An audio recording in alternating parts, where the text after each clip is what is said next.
Ta couleur préférée en dit beaucoup sur ta personnalité et aujourd'hui on va analyser le rose. Rose, on va pas se mentir, c'est une couleur qui est énormément associée au genre féminin.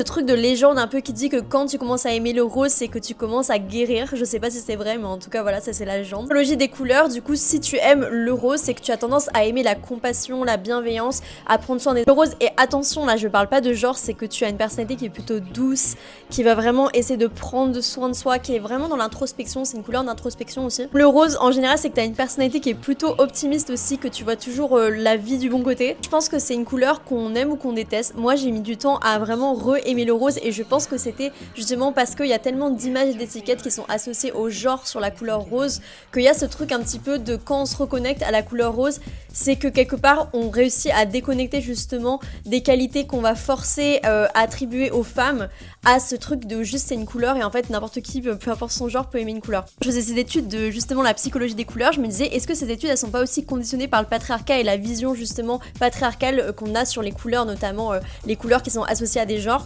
Ça c'est une question que je ne sais pas. Si jamais vous aimez le rose, dites-moi si vous vous retrouvez bien là-dedans et quelle couleur vous voulez que je fasse ensuite.